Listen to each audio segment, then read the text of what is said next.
les va? Muy buenas noches y bienvenidos a un programa más de Perspectivas. Enrique, lunes, inicio de semana. Lunes, inicio de semana y último lunes del mes, Belén, ya. Rapidísimo. Oye, qué velocidad de año, ¿no? Sí, total, absolutamente. Además, muy intenso, ¿no? Como que empezamos con mucha información. Muy intenso, con el tema, por supuesto, de debate del Chapo, con todo lo que hemos tenido en Jalisco, un año que se nos va rapidísimo. Y sobre todo, Belén, con temas que se repiten, ¿no? Como lo que está sucediendo en el Instituto Electoral y de Participación Ciudadana, que traen una guerra fría interna tremenda, ¿no? Sí, y creo que uno de estos mensajes para medir un poco de fuerza, pues es lo que ocurrió en la sesión del pasado 23 de febrero, donde se puso a consideración del Pleno la renovación del cuerpo directivo, que ya lo habíamos comentado justo cuando nos acompañó Mario Ramos. ¿Te acuerdas que decíamos, bueno, están en pleno proceso de renovación de directivos? Parecía que la renovación iba a salir bastante planchada, bastante rápida, y resulta que no. Algunos consejeros votaron en contra de la renovación de este equipo de directivos, que son 14 en total. Sí, eso fue la sesión, Belén, del 23 de enero, es decir, la sesión de enero, del perdón, viernes dije pasado. Yo febrero, perdón, sí, la sesión, tal vez te estás adelantando. Ya, porque con la velocidad que va este año, no yo nos ya digas estoy en febrero. Qué va a pasar. Pero lo que sí es que también hubo otra sesión el día de hoy, el 26 de enero, también sigue sobre la mesa la discusión de este tema, y yo lamento, Belén, realmente que el IEPC siga en estos debates de sillas. Yo diría que estos debates de cuates y de cuotas, ¿no? Que es quién es el consejero que coloca más amigos en la estructura, quién es el consejero que se queda con más cuotas al interior de estas jugosas direcciones, porque al final hay que recordar que casi todas las direcciones tienen salarios muy importantes, tienen salarios de entre 80 y 100 mil pesos. Son salarios que no lo tiene casi ni el gobierno del estado, Belén. Estamos hablando de cifras, yo diría que incluso escandalosas en términos de salarios para un país como México. Claro. Pero creo que lo más escandaloso es que estos consejeros electorales, estos 7 consejeros electorales, pero en particular una, y sí hay que hacer directamente el señalamiento, que es la consejera Erika Rubalcaba, creo que llegan al nivel realmente, ¿cómo se puede decir?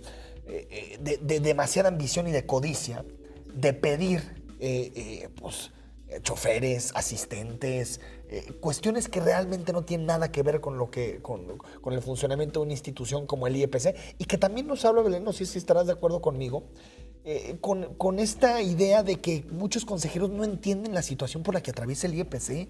Pareciera que no la entienden, porque no entienden. Justo estábamos hablando hace unos días, y ha sido uno de los temas que ha prevalecido en los medios de comunicación, la situación tan crítica por la que está atravesando el Instituto Electoral y de Participación Ciudadana. No han pagado algunos salarios, deben por ahí también algunas prestaciones a varios trabajadores. Se estaba viendo si existía la posibilidad de recortar incluso el gasto para los partidos políticos. Es decir, en una situación por demás crítica, y en medio de todo ello, como bien lo dices, una consejera dice, esto dicho por otra consejera, exacto, que a cambio pero de lo negociar, aceptó la consejera Erika Rubalcaba. que a cambio de negociar el voto pidió lo que decías, ¿no? Choferes, asistentes y bueno, una serie Es que hay que recordar que el Instituto Electoral tiene 7 consejeros y este tipo de decisiones necesitan 5 de 7 votos. Y había 4 votos a favor de la propuesta de ratificar a los actuales directores y faltaba un voto, y en la que estaba negociando ese voto era precisamente la consejera Erika Rubalcaba. Ahora, lo que decimos del contexto, Belén, que tiene que ver con un instituto en crisis, que no pudo ni pagar los aguinaldos. Exacto. Un instituto, yo diría que pierde o que ha perdido lo más valioso para un órgano autónomo, que es su credibilidad. Totalmente. Es decir, ha perdido su credibilidad, y los ciudadanos realmente, hay mucha gente, yo lo noto cuando lo platico con ciudadanos, ya no entienden por qué existe el IEPC, incluso no le dan valor. Y yo creo que se están llevando entre las patas un elemento que es todavía más importante, que es la democracia. Totalmente. Y cuando hablamos de que la democracia se pone en riesgo, se ponen en riesgo muchas cosas. Y por lo tanto, creo que tendría que haber más altura de miras por parte de los consejeros, y que se discutan perfiles técnicos, que se discutan capacidades, personas de prestigio, y no asientos, sillones, plazas, que creo que es la política de siempre, ¿no? Cuotas, al final. Cuotas. Pero dicen los consejeros que son distintos, ¿no? Que ellos son ciudadanos, que ven, y mira, terminan haciendo lo mismo. Exactamente lo mismo. Fíjate, Enrique, y no sé cuál es tu opinión, me parece que el Instituto Electoral y de Participación Ciudadana ya de antemano está viviendo horas extras, porque recordemos que en las reformas anteriores, y cuando se modificó también la estructura del Instituto Nacional Electoral, que incluso cambiamos del IFE al INE, se debatió a nivel nacional si era necesario o no que siguieran los órganos locales. Totalmente. Toda vez que el INE podría hacerse cargo tranquilamente de las elecciones locales y las federales.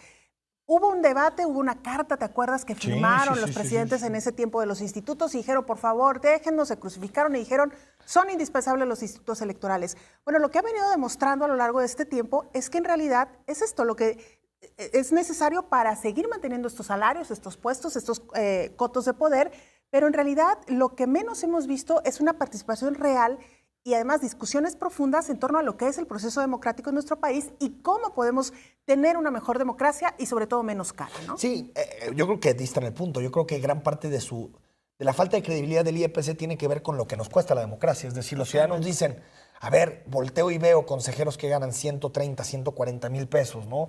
Volteo y veo que tienen unas prestaciones impresionantes, que los directores ganan una cantidad de dinero que no, aparte no tiene ningún vínculo con su trabajo, porque ahorita le van a empezar a entrar a temas de participación ciudadana, pero la realidad es que los consejeros trabajan prácticamente cada 3 años, ¿no? Así que había es. un proceso electoral. Yo creo que no entienden la gravedad de la situación y también hay que decirlo, Belén, el hecho de que los consejeros hayan sido electos en el INE y no en la Cámara de Diputados o en el Congreso local, tampoco les quitó presión de los partidos políticos. Lo hemos sabido por distintos trascendidos y también por cuestiones que te platican los mismos consejeros electorales, que los partidos están pujando para obtener plazas, obtener que 2 para el PRI, que 1 para el PAN, que esta para Movimiento Ciudadano. Y ese tipo de cosas lo único que hace, Belén, es envilecer el trabajo de un órgano autónomo que nos costó muchísimo a los ciudadanos que existiera, que el gobierno ya no hiciera las elecciones, que hubiera una cierta independencia. Y creo que los consejeros, por repartirse puestecitos, ponen en riesgo algo que fue una conquista ciudadana en su momento, ¿no? Ahora, Enrique, ¿qué viene y qué podría pasar? La pregunta es, si se ratifica que estos 14 directivos presenten sus renuncias, bueno, más que presentar sus renuncias, entiendo yo que tendría que ser una indemnización. Totalmente. Entonces, no sabemos actualmente cuánto va a costar al Instituto Electoral y de Participación Ciudadana indemnizar eventualmente a estos 14 directivos y volvemos al punto, el horno no está para bollos porque el Instituto Electoral tiene una crisis financiera bastante fuerte. Y el otro punto que yo te plantearía, Enrique, ¿qué pasa entonces con esta lucha eterna del servicio profesional de carrera? Sí, no, pues totalmente. Mira, la mayoría de las posiciones, yo diría intermedias y puestos base en el instituto, son de gente que lleva muchos años ahí y que creo que incluso conocen muy bien la organización electoral. Yo diría que lo único que se mueve es el consejo y los directores. El resto son personal muy capaz que viene de muchas elecciones. Es cierto, tienen lealtades políticas y partidistas, pero creo que ya es un personal técnico. Yo diría que ahí no hay tanto problema. El problema es que Belén, no hay un proyecto de instituto sobre el cual discutir, que yo creo que eso es lo grave. Más grave. Es decir, no es que digamos, mira, tal consejero defiende tal acepción de instituto y tal consejero defiende otra visión completamente distinta. En lo que estamos realmente es ver quién vende más caro su voto. Y yo creo que eso es un mensaje muy negativo para la institución y un mensaje muy negativo para la ciudadanía, porque pues, me queda claro que el mensaje es: sabemos que están hartos de nosotros, sabemos que están hartos de lo que hemos hecho y aún así, mira, les ponemos en cara que nos Aquí repartimos seguimos. estos sillones, ¿no? No, tremendo. Bueno, Yo pues creo que es un pésimo mensaje de parte del IEPC. totalmente. Veremos qué pasa en los próximos días, Enrique. Esto se tiene que resolver sí o sí. Y bueno, pues ya veremos qué decisión se toma al interior del Consejo. Y lo peor, como ya lo decías, esta falta de credibilidad siempre quedará la sospecha en ambos sentidos. Si se renueva, ¿por qué se renovó? Porque hubo ahí negociación. O pactos para que llegaran otros a sustituir a estos 14. Y si no, bueno, que se negoció también para que finalmente se quedaran esos 14, ¿no? Sí, y al final creo que lo mejor tendría que ser un proceso más abierto, un proceso transparente, en el que se pongan los perfiles sobre la mesa, en donde los ciudadanos sepamos exactamente quiénes son y por qué están propuestos ahí, y no esto que hemos visto durante mucho tiempo, que es un reparto de cuotas sin ningún tipo de criterio en términos técnicos, ¿no? Totalmente. Bueno, Enrique, otro gran tema, no sé si vamos a alcanzar a desahogarlo antes de irnos a la pausa, pero que esta semana también ha sido bastante intenso desde el fin de semana, porque inició la recolecta de firmas, ¿no?, que está llevando a cabo el gobierno de Jalisco para poder sustentar la petición de un amparo que evite el que se construyan obras, específicamente un desarrollo inmobiliario al interior del Bosque de los Colomos. Hasta esta mañana, y según las cifras del gobierno de Jalisco, se habían recabado 12,366 firmas tan solo durante el fin de semana, viernes, sábado y domingo. Tengo entendido que hoy vencía el plazo ya para recabarlas. Y bueno, pues veremos finalmente qué sucede. Hay que mencionar que este día también la Asociación Civil Defensa Colectiva representada por la firma jurídica Rincón y Abogados, interpuso una solicitud de amparo para defender el Bosque de los Colomos pues, de cualquier posible urbanización, ¿no? Sí, mira, yo diría, perdón, Belén, el asunto en tres temas que tal vez no podamos terminar ahorita y tengamos que retomar al regreso al corte. Uno tiene que ver con si es válido que un gobierno se ponga a recopilar firmas, que yo creo que sí. Mi opinión es que no le veo nada negativo en que un gobierno abandere una causa de este tipo, es decir, un amparo colectivo. No le veo nada negativo en sí mismo. Segundo, si es la vía más eficaz, yo creo que no. Y ahí es creo que lo que han generado algunos columnistas y lo han puesto, dos en particular, una Diego Petersen, el otro Gabriel Torres, que ponían con mucha claridad porque había otros instrumentos que había que pensar antes, ¿no? El caso de Gabriel Torres decía el juicio político, sobre todo, contra los magistrados del TAI, y en el caso de Diego Petersen hablaba de otras vías jurídicas, y es más, lo endilgaba este tema de las firmas como un mero populismo. A lo que me refiero es, creo que son dos temas completamente difíciles, y un tercero que creo que también entra dentro de este debate, Belén. Nos falta mucha información. Sí. O sea, no sabemos ni siquiera quién es el dueño de esos terrenos, si el gobierno del Estado puede realmente justificar la propiedad, hasta dónde se va a ir en el sentido de recuperar las hectáreas originarias del bosque. Es decir, nos falta muchísima información para saber realmente a qué tema nos estamos enfrentando y también responder las otras dos preguntas, ¿no? ¿Es legítimo que un gobierno recopile firmas? Yo creo que sí. ¿Es la vía más eficaz? No lo creo. Creo que el gobierno tiene muchas mayores herramientas jurídicas como para reclamar el derecho público que recopilar firmas. Oye, Enrique, ya un analista, un experto en temas ambientales, un investigador de la Universidad de Guadalajara, planteaba incluso la posibilidad de dar una batalla por el lado de los derechos humanos. No ¿Qué eso es lo del amparo? No me parece nada descabellado. ¿Qué es lo del amparo? ¿Crees que incluso esta situación pudiera llegar al Supremo Tribunal de Justicia de la Nación y debatirlo por esa vía? Totalmente. Bueno, sí, es más, se supone que el amparo colectivo lleva esa vía, que es, digamos, la defensa de los derechos humanos frente a intereses privados. Pues vamos a ver también en qué concluye esta historia, que todavía le queda mucho, mucho por contar. Enrique, en nuestra primera pausa regresamos con más historias aquí en Perspectivas.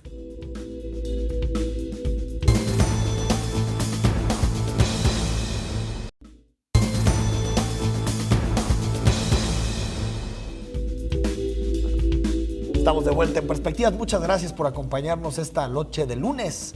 Último lunes del mes de enero. Como decíamos, se nos fue enero rapidísimo y dejamos antes de irnos al corte el tema del Bosque de los Colomos.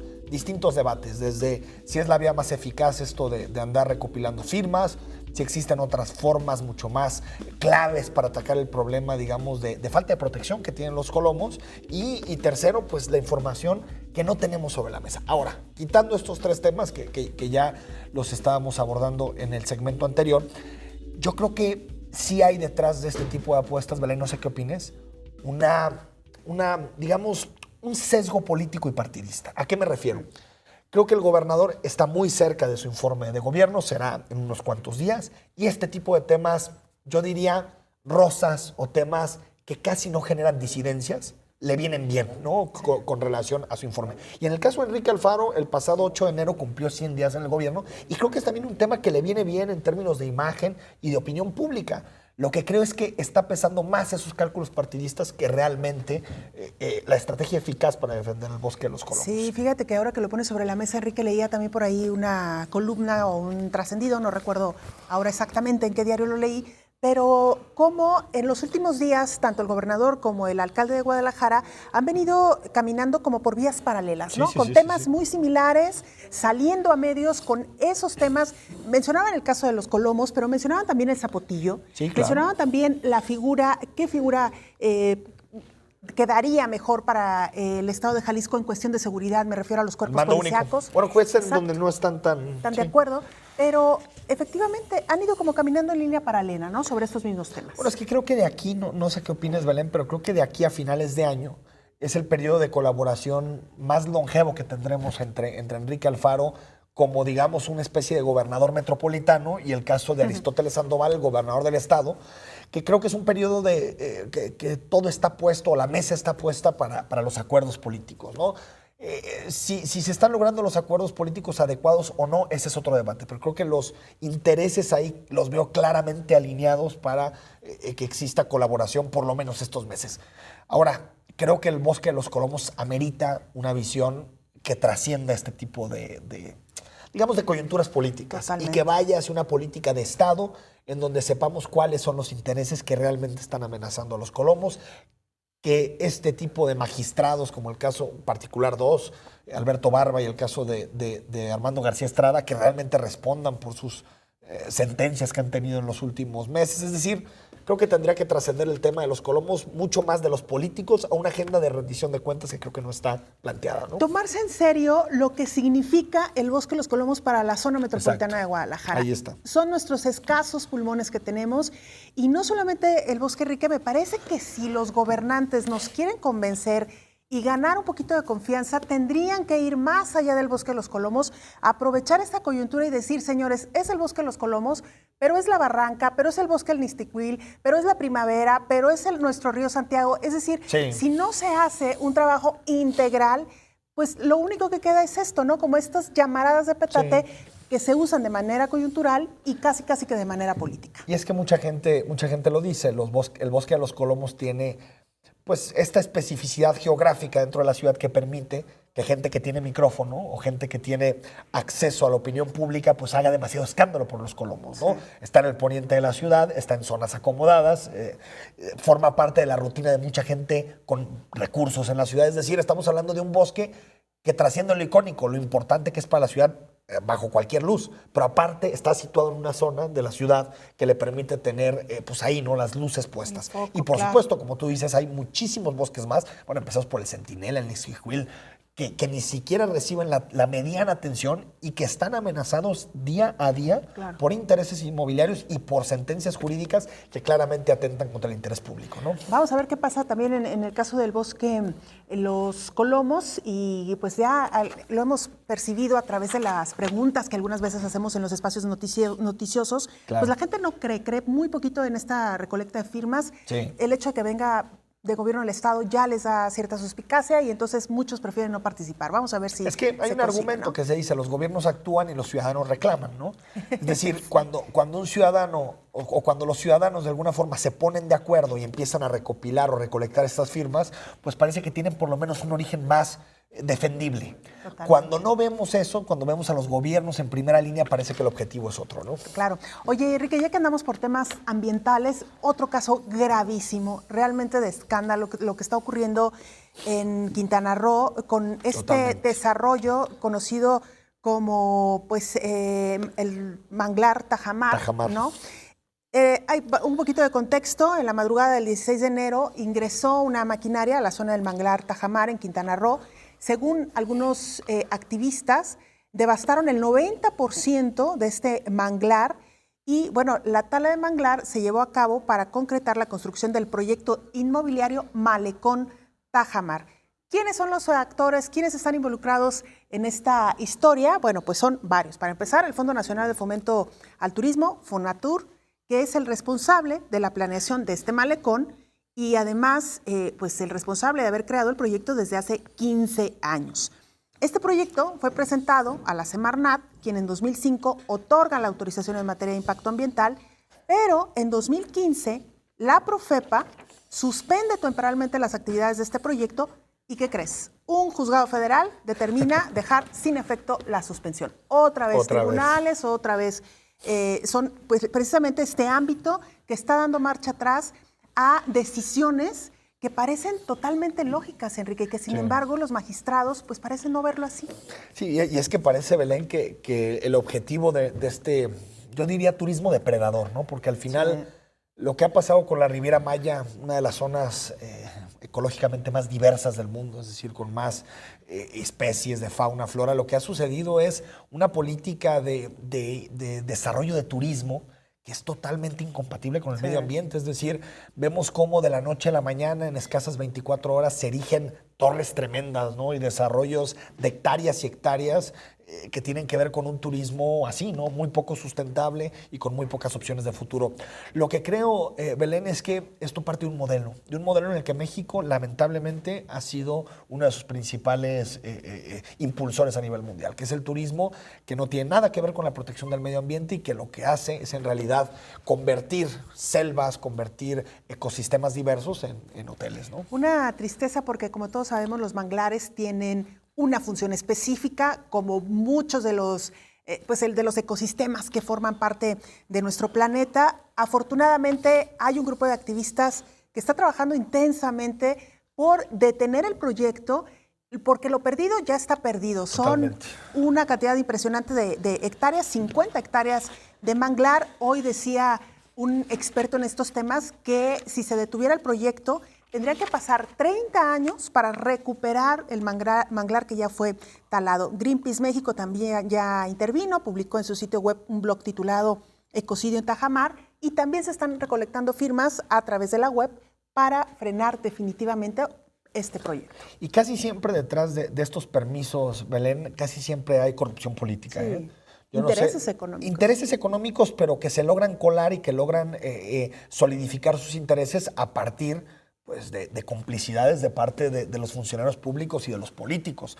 Hay que recordar al famoso Niño Verde en Quintana Roo, a Jorge Emilio González, recibiendo un maletín lleno de billetes verdes, ahora sí, nunca mejor dicho, para permitir un desarrollo en una zona protegida en Quintana Roo. Lo que me refiero es que casi siempre detrás de estos permisos hay este tipo de cosas, ¿no? Una relación muy perversa que se hace entre empresarios, entre desarrolladores turísticos y los políticos que se les olvida que tienen que defender el interés público y más bien pues se llenan su cartera de dinero, ¿no? Bueno, ojalá que pues esta situación trascienda a nivel internacional, que intervengan son temas sensibles, ¿no? Organismos internacionales y que puedan fortalecer esta protesta y frenar definitivamente el proyecto.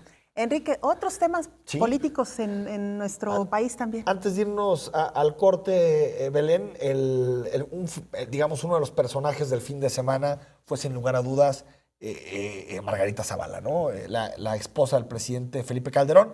No le esconde a nadie que quiere ser candidata a la presidencia de la República. No ha dicho si por el Partido Acción Nacional o a través de una candidatura independiente, pero sacó esta plataforma que fue muy debatida en redes sociales que se llama Yo por México, porque es una M como Margarita Zavala, pero que lo interesante es que tenía la forma de una sotana de cura.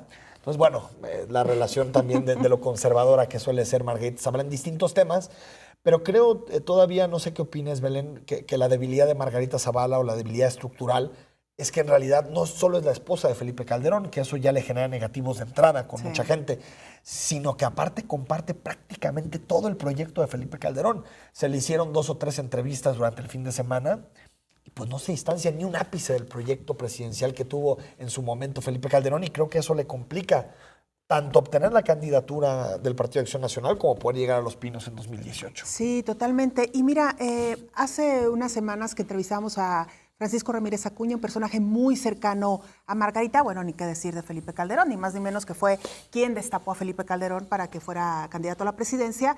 Nos decía, a mí me quedó muy grabado este dato que nos daba, Margarita sí puede ser candidata del PAN a la presidencia, pero no en las próximas elecciones. Quizá un sexenio más y sería la candidata ideal. Por algún motivo lo dijo y sorprende siendo un personaje realmente tan cercano a Margarita Zavala. Sí, fíjate que en las encuestas más o menos figura. Es decir, Andrés Manuel está empatado con quien fuera el candidato del PRI, por esta solidez que suele tener la marca PRI. Y Margarita está a 4 o 5 puntos, tampoco está tan lejos, ¿no? Yo la veo como tal vez la única candidata sólida del PAN, porque está Rafael Moreno Valle, está el mismo Ricardo Anaya, el presidente, pero veo difícil, ¿no? Que alguien logre consolidar una imagen y un reconocimiento como el que tiene Margarita Zavala, ¿no? Lo veo muy complicado. Y volveríamos al tema, Enrique, de si México debería ya tener una mujer presidenta, ¿no? Pues sí, yo ese debate de si está preparado o no, creo que el país está sumamente preparado para tener una presidenta de la República. Lo que sí creo es que en muchos sectores sigue habiendo machismo, ¿no? Y se cree que la política es un coto reservado para los hombres y que por lo tanto quien debe gobernar es un hombre. No sé cuánto le pese o no, pero bueno, creo que siguen existiendo esos clichés. Y antes de irnos, Belén, también recordar que el fin de semana, particularmente el domingo, fue el Consejo Político Estatal del PRI, en donde, se dijeron muchas cosas, pero una importante para nuestro auditorio es que Hugo Contreras, que se lo hemos preguntado aquí, dice que quiere ser coordinador y también quiere ser presidente del partido. Es decir, aventarse las dos. Carro completo. Carro completo. Muy bien, bueno, pues también ya veremos qué pasa con esta situación. Y nada más en el caso de Margarita, como dato anecdótico y frívolo, hasta se cambió de imagen, ¿viste? Se cambió de imagen, sí, totalmente. Bueno, va con todo Margarita. Bueno, veremos qué pasa, ¿no? Vamos al corte. En las próximas semanas. Hablamos de movilidad, quédese con nosotros.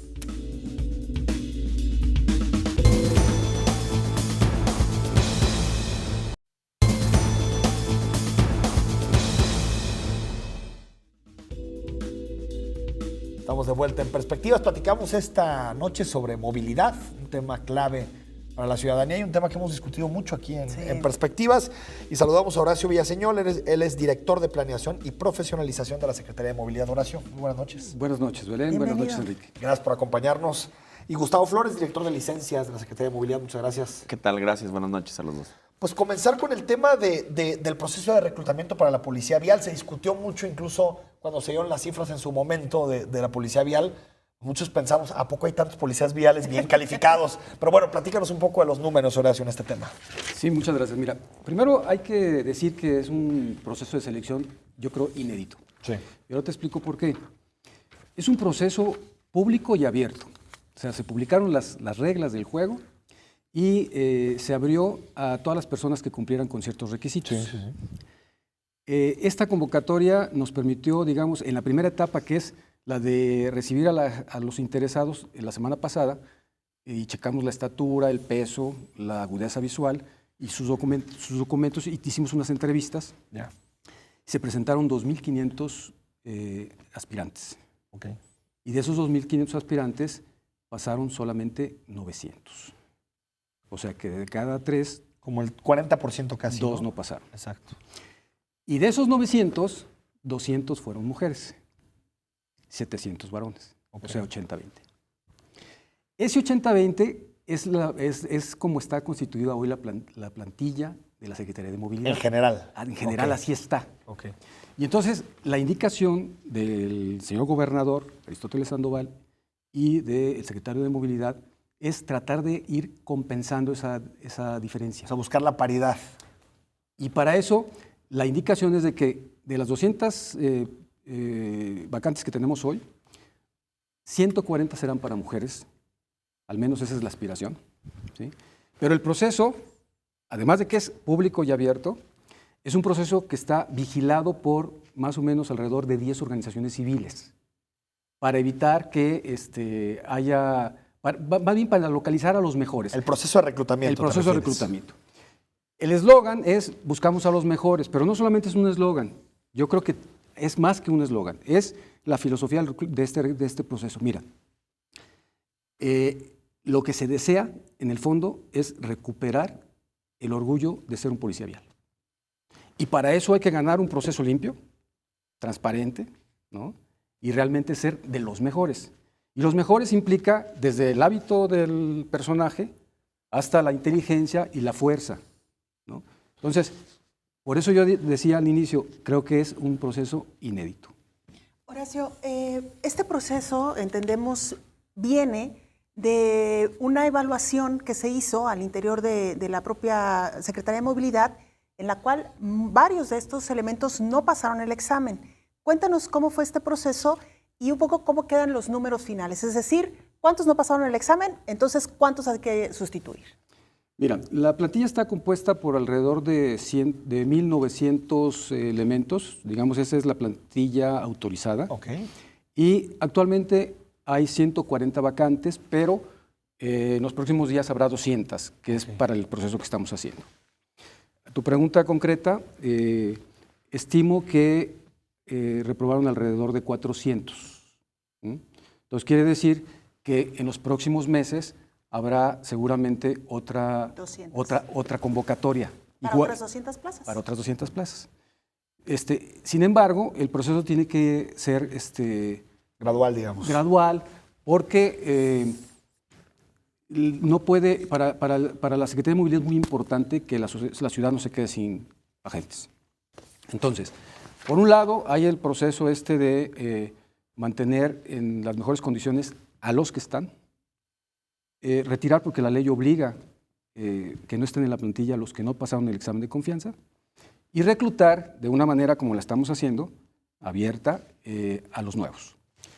Además, te diría que vamos a hacer algo más novedoso también. La Secretaría de Movilidad va a capacitar a los mejores seleccionados antes de irse a la academia. Okay. El proceso va a durar entre 2 y 3 meses. Es un proceso largo, es lento. Todavía sin entrar, por eso hemos dicho que es una preselección. Pero los vamos a capacitar, además del examen que ya que ya está ahorita avanzando, que es el examen médico, el examen psicométrico, el examen físico. Además de esto, se hizo por etapas para irlo, digamos, eliminando a los peores y lograr identificar a los mejores, y después les vamos a dar en la Secretaría un curso básico que nos va a permitir que sepan sobre leyes, que valoren la ética por el resultado público, que realmente seleccionemos a la gente que tiene vocación de servicio público, y también que conozcan el entrenamiento de la policía, ¿no? Gustavo, ahí, digamos, el tema de licencias, yo creo que cuando pensamos en movilidad es lo primero que se nos viene a la cabeza. Sobre todo cuando vemos nuestra licencia que está a punto de... Bueno, la mía no, la tuya. Bueno, ya está cerca, pero faltan algunos meses, digo, no voy a ir a parar ahorita afuera, ¿no? Gustavo, preguntarte, ¿qué se ha hecho, por ejemplo, en materia de combate a corrupción, precisamente en el tema de licencias? Bueno, de hecho, fue una de las tareas principales en las cuales cuando nos incorporamos allá a la Secretaría en los meses anteriores, nos dimos a la tarea de erradicar. Como ustedes recordarán, existían muchos golondrinos fuera de la Secretaría promoviendo distintos servicios, sobre todo en uno de ellos el más fuerte, licencias. Entonces hicimos una evaluación primeramente de la plantilla, ¿no? Sí. Entendemos que el problema en gran medida se puede atacar desde adentro hacia afuera, no desde afuera hacia adentro, porque muchas de las gente nos decían, bueno, ¿por qué no agarran a la gente que está afuera? Porque mientras exista dentro el problema no se va a erradicar. Saldrán otros, ¿no? Así es, definitivamente. ¿Qué hicimos? Tomar primero la base de la gente de confianza y hacer valer esa palabra, que sea gente de confianza. Entonces, sustituimos los trabajadores o los empleados que veíamos que inclusive ya tenían algunas actas administrativas tendientes a algún tema inherente a la corrupción, y les pedimos, por favor, que se separaran del cargo, y invitamos a nueva gente comprometida a trabajar, sobre todo en las áreas primero fundamentales, como son las áreas de exámenes, ¿no? De ahí sustituimos casi 20 empleados, 20 personas de una plantilla de casi 40, o sea, casi el 50% de la oficina se cambió de personal. Eso nos permitió volver a mejorar y estamos automatizando también los procesos. Sabemos que entre menos manos humanas, vamos, la redundancia, puedan tener acceso al control del trámite, mejor será. Sí, entonces, claro. Desde la asignación de quién te atiende, qué ventanilla y demás, hemos estado generando otro tipo de mecanismos que nos han permitido erradicar muchísimo y también darle paso a la tecnología para eficientar tiempos, que es otro de los compromisos que tenemos con la ciudadanía. Ahora, Gustavo, ¿por qué no nos explicas un poquito cuál es el camino de la corrupción? Es decir, ¿cómo se tejían esos lazos entre los que tú decías que están adentro y los que están afuera para poder operar ciertos temas relacionados con la corrupción? Bueno, existían muchísimas modalidades que estamos vigilando que nos regresen. ¿Existían? Dices que ya no existen. Sí, no, o sea, te puedo garantizar que no existen porque hemos generado los mecanismos. Te puedo decir, desde que el que captaba a la gente que iba ingresando al trámite, percibían ellos, preguntaban qué trámite ibas a hacer, si eran exámenes. Podemos decirte que había ofrecimientos tan solo para hacer un examen de 10 preguntas en lugar de 50. Pues decirle a todo el mundo que todos los exámenes son de 10, ¿no? Entonces, desde ahí ya les vendían algo que no existe, ¿no? Entonces, después te ofrecían no hacer cierto tipo de examen y utilizaban ellos también la tecnología. Tomaban una fotografía misma que era enviada a las personas que estaban dentro del examen, y la persona que está dentro del examen ya ubica perfectamente el rostro de quien va a exentar ese examen. Entonces, a final de cuentas, ni siquiera había contacto, ni siquiera había una palabra, ni siquiera había alguna situación en la cual tuviéramos que incidir en eso. Podría haber cámaras, y no lo podrías detectar. Entonces, de tajo prohibimos celulares en las zonas de exámenes y de evaluación. Yeah. O sea, hemos tomado este tipo de medidas que van erradicando, ¿no? Otro de los problemas también que nos dimos cuenta que existía es, a veces se apretaba o se endurecían un poquito más las reglas en la cuestión de las oficinas centrales y se empezaban a relajar al interior. Y detectamos en redes también ofrecimientos inclusive que por un precio te llevaban a ciudades cercanas como Tepatitlán, Agualulco, Ameca, en fin, ciudades que están quizá una hora, en el cual te incluía el servicio del transporte, la licencia y el regreso a tu domicilio por cierta cantidad, ¿no? Así es, paquete completo. Entonces también fuimos buscando y vimos que tan solo ese caso lo detectamos con 2 personas también que trabajaban dentro de la Secretaría, que también estaban metidos porque eran amigos de los que estaban ahí ofreciendo. Bueno, tuvimos conversaciones y generamos también las denuncias, ¿no? Este proceso también nos ha llevado a muchas denuncias. Inclusive en detectar que en oficinas, de que le llamamos alternas, hemos detectado que había a veces que daban el servicio inclusive sin el pago.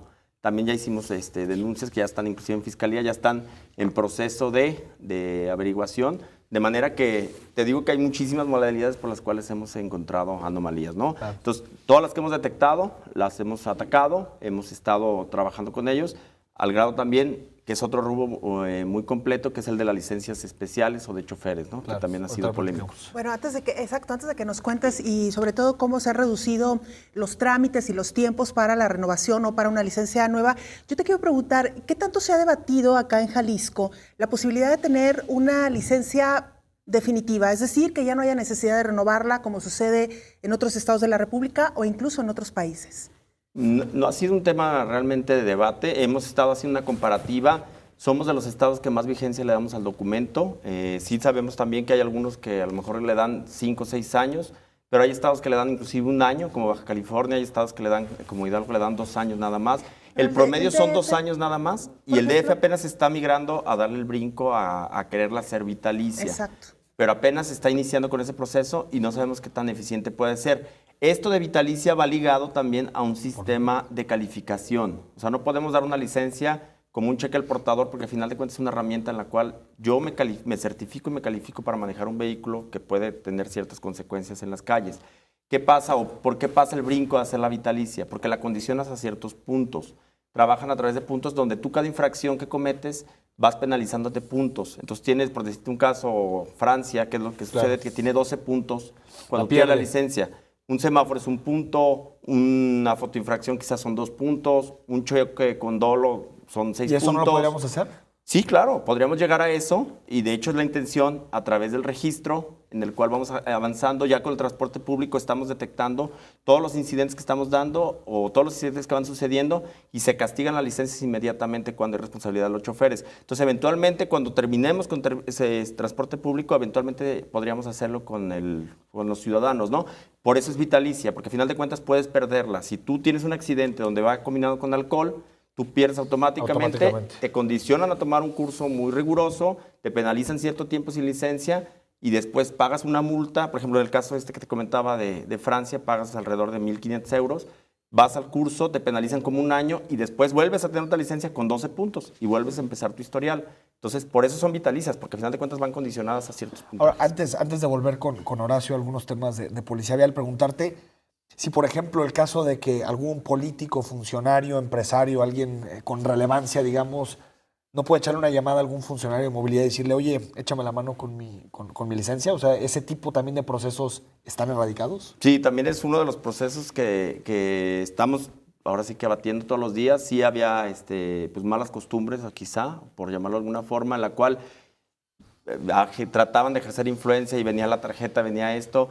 Pues lo único que estamos haciendo, pues sí, darles una atención, darles el servicio totalmente. Pero igual que cualquier otro ciudadano. Y a final de cuentas los atendemos de la mejor manera. Algunas personas, bueno, deciden mejor salirse o decir, ¿sabes qué? La verdad, yo no sé manejar, pues la verdad no te puedo dar licencia.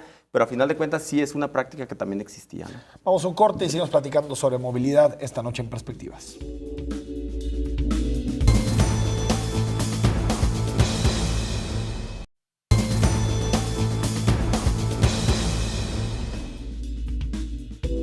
Estamos de regreso esta noche en Perspectivas. Muchas gracias por permanecer con nosotros a través de la señal de todos, Canal 44.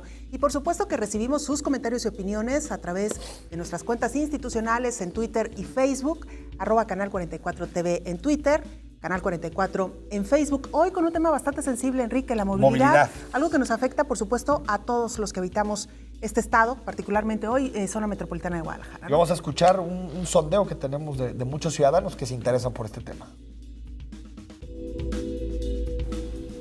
¿Por qué no hay una vinculación entre las diferentes dependencias a corto, a mediano y a largo plazo para que esos proyectos en los que se vienen trabajando en términos de la movilidad no sean islas o pequeños proyectos sin sentido? Mi pregunta es, ¿por qué no dedica el tiempo a actualizar los sitios, como en este caso el sitio 29, en donde la demanda nos está absorbiendo? ¿Por qué no nos da permisos a los compañeros que ya tenemos más tiempo aquí, sí, y poder brindar un servicio a toda el área que nos compete a nosotros? sería bueno que dedicara tiempo a actualizarnos y a checar antigüedad antes de actualizar Uber. Porque si ya muchos compañeros de nosotros hicimos el curso que nos exigió hace un año más o menos, porque ahora lo tenemos que volver a hacer. Pues ¿qué va a hacer con tanto trafical que hay por donde quiera? Hola, mi nombre es Solin Monroy del colectivo Bicicleta Blanca y quisiera preguntarle al secretario de Movilidad, Servando Sepúlveda, ¿cuándo van a actuar respecto a las recomendaciones del Observatorio Ciudadano de Movilidad y Transporte Público? Pues el día de hoy murió un niño de 8 años por andar en su bicicleta en la calle, atropellado por el transporte público. ¿Cuándo van a hacer cumplir esta nueva reglamentación de ruta empresa en vez de hombre-camión? Porque nos está costando muchas vidas. ¿Cuándo? Bueno, aclarar, Enrique, que esta noche, y además como nuestra audiencia se enteró a través de las redes sociales, teníamos como invitado al secretario de Movilidad, Servando Sepúlveda, por un asunto de último momento, un asunto pues importante, serio.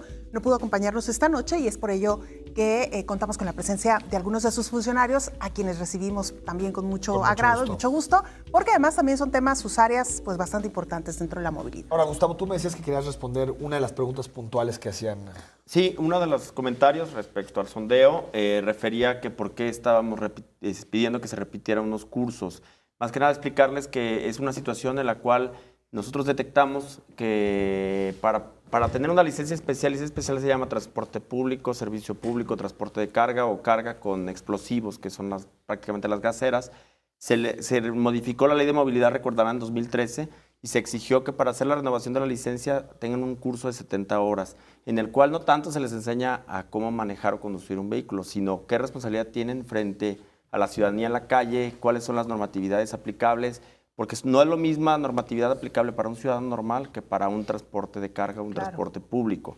Entonces, se les pide esa carga mediante escuelas, pero desgraciadamente hubo muchas escuelas que no estuvieron haciendo el procedimiento como debería de serlo, ¿no? Entonces, no cumplían a veces algunas con la carga horaria, algunas con la metodología, en fin, empezamos a detectar distintas anomalías, a lo cual suspendimos varias escuelas, mismas que ya no reconocimos sus certificaciones, y es por eso que sí les pedimos a esos choferes que fueran a una escuela certificada, en algunos casos repetir, en algunos casos, vamos a ser muy sinceros, ni siquiera lo tomaron, ¿no?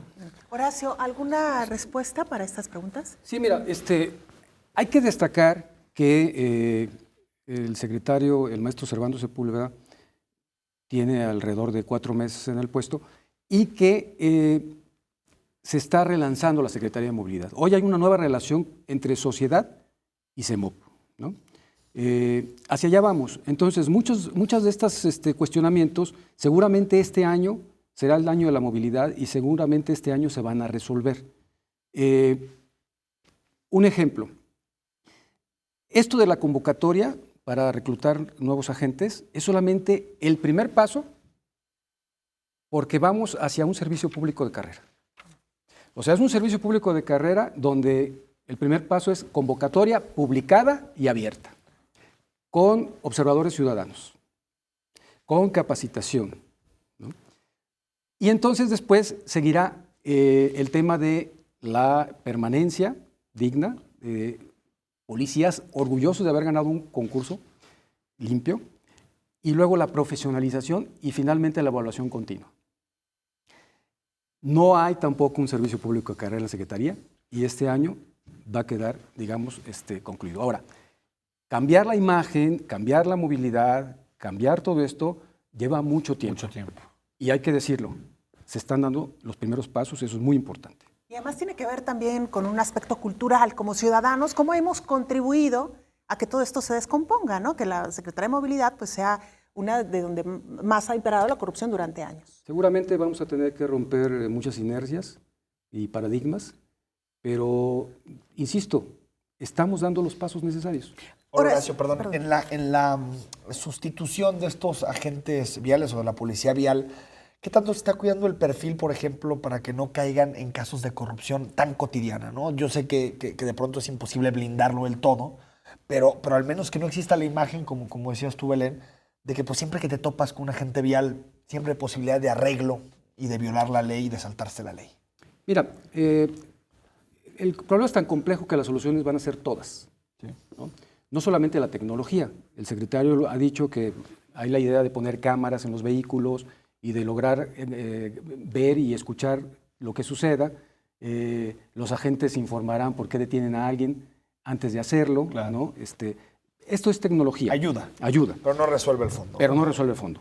Pero por otro lado, por eso estamos buscando a los mejores. Estamos buscando personas que no se quieran meter en la fila, vaya, ¿no? Que no busquen a alguien conocido para evitar el trámite. Exacto. ¿No? O sea, y que además los vamos a capacitar, espero yo que con mucha eficacia, en el tema del servicio público. ¿Qué es el servicio público? Necesitamos servidores profesionales. Entonces, la sociedad ordena a los funcionarios lo que deben hacer a través de las leyes. Hay que dejar muy claro que conozcan, ¿sí? Pero después el comisario de la Secretaría estará vigilando, supervisando, controlando y obviamente pues, sancionando a quien así lo requiera. El tema de los incentivos negativos y positivos será una realidad también. Entonces, la verdad es que profesionalización es mucho más que cursos, es más profundo. Y esa es la estrategia, recuperar el orgullo por ser un policía vial y además recuperar la confianza de la sociedad en su cuerpo de policía vial. Ahora, Claro, Horacio, ¿qué fundamental. proyecto se tiene para la Academia de Policía y Tránsito? Nos decía, no recuerdo si Alberto Cárdenas, que se había creado esta academia durante su gestión, no lo recuerdo, por ahí te dejo el dato, pero el punto es que efectivamente esta academia ha venido un poco en declive y lo hemos visto con los resultados que se han estado arrojando. ¿Qué proyecto se tiene para esta academia que creemos puede ser un aspecto también fundamental en esta renovación? Mira, la academia depende de la Fiscalía, igual que el Centro de Control de Confianza. Entonces, me regreso. En la Secretaría de Movilidad estamos haciendo una preselección para mandarles al Centro de Control y Confianza a los mejores y después a la academia. Van a llegar a la academia ya capacitados por nosotros. Y en el futuro tendremos que acercarnos a la academia para lograr alinear estos cursos de movilidad y los ¿Pero funciona ese modelo? Es decir, ¿no tendría que estar la Secretaría de Movilidad más cercana a la academia que dejarlo en manos de la Fiscalía? Hacia allá vamos. Por eso te decía que este año vamos a llevarnos Bueno, la unas policía gratas vial sorpresas. también ha dado saltitos, empezó con movilidad, se lo llevan a la Fiscalía, volvió, es que ese es ha el dado punto, saltos. ¿no? Sí, pero fíjate que hoy lo que va a suceder es que no va a haber un solo policía vial en la calle sin capacitación. O sea, no vamos a esperar a que la academia los capacite. ¿Sí? Entonces, además se van a capacitar 2 veces, en casa y en casa, porque al final de cuentas, pues la academia también es. Gustavo, ¿qué le pasa a un funcionario que cae en corrupción en materia de licencia? Es decir, ¿cuál es la sanción que han dispuesto en la ley? Pues como te comentaba, digo, más bien es Pérdida platicarte del lo que ha trabajo. pasado, pérdida de trabajo, inclusive te digo que ya tenemos algunas denuncias en las cuales, dependiendo ya de la investigación que genere la Fiscalía, puede inclusive perder la libertad. ¿no? Lo digo por los mensajes que nos están llegando donde nos dicen que no ha habido denuncias con relación a los anteriores, antes de la renovación. ¿Sí hubo esas denuncias? Hubo denuncias, algunas en el plano administrativo, a lo Ok. mejor... No denuncias penales. no digamos, denuncias porque ante tal la vez no Fiscalía, implican que eso. sería un tema muy distinto y el cual sí, el secretario ahora nos ha instruido que sí vayamos hasta las últimas consecuencias. Al menos te digo, nosotros en los meses que llevamos estamos procediendo hasta el final, ¿no? No estamos parando nada más en un acta administrativa, una responsabilidad de tu puesto, en una pérdida de confianza, sino estamos yendo realmente a deslindar responsabilidades hasta el fondo. Nos dice Gil Sos a través de Twitter, miente al decir que no hay privilegios para ciudadanos o ya se le olvidó la licencia de moto regalada a un boxeador pelirrojo. Me imagino que al Canelo, ¿no? A menos de que haya otro. ¿Pasó esto el Canelo? No, él tramitó su licencia, pero hizo todo su procedimiento. Igual que un sí, ciudadano. claro, igual que un ciudadano. De hecho, él ya tenía licencia y generó ahí un refrendo. A lo mejor por eso fue la circunstancia, pero no. De hecho, él ya tenía una licencia anterior y fue el refrendo. En promedio, ¿cuánto tiempo se tarda un ciudadano en una renovación de licencia o en una licencia nueva? Ahorita por la cuestión del ingreso después de Año Nuevo, tuvimos una afluencia y a lo mejor el trámite que normalmente lo hacemos en 40, 30 minutos en el caso de nueva o 20, 25 minutos en el caso de refrendo, se nos prolongó casi al doble por la afluencia que teníamos. Tenemos un promedio de afluencia entre 500 y 550 ciudadanos al día que asisten ahí y estos días estuvimos dando a días hasta más de 800 licencias. Ya estos días reforzamos un poquito la estrategia, metimos más personal y acortamos los tiempos y andamos cercanos a la hora, pero normalmente vamos a andar entre 40 y 20 minutos, 40 nueva y 20 referendo, ¿no? Y en el caso del transporte público, Gustavo, ¿se le pone algunos requisitos más complejos, digamos, por todo lo que hemos vivido de accidentes y todo eso? Sí, totalmente. Las licencias, tanto por el transporte público, carga, como te comentaba, te requieren una antigüedad de 4 años con una licencia, te requieren el curso de 70 horas, te requieren un antidoping que vienen sobre cerrado ante un laboratorio certificado. En fin, sí es una carga mucho mayor en cuanto a la que te desprende un ciudadano. ¿Y si común. tienen un accidente lo pueden perder? Sí, totalmente. De hecho, durante estos meses sí han perdido alrededor de 6 o 8 choferes, han perdido su licencia cuando se demuestra que tienen la responsabilidad, o si recordarán el video donde el chofer del transporte público golpea a un... Exacto. Perdió ese mismo día la directamente. licencia y se hace con todo un procedimiento administrativo para que también quede la sanción por escrito fundamentada y no se regrese por cualquier acto, ¿no? Enrique, se nos acabó el tiempo. Muchísimas gracias a ambos por habernos acompañado. Gracias. El tiempo no nos alcanzó, así que ya los invitaremos de nueva cuenta. Muchas gracias. Temas muy interesantes. Gracias, Horacio, Gustavo. Enrique, buenas noches. Vámonos. El miércoles, otro programa más de Perspectivas. Platicamos sobre el informe del gobernador. Así es. Muy buenas noches a usted también.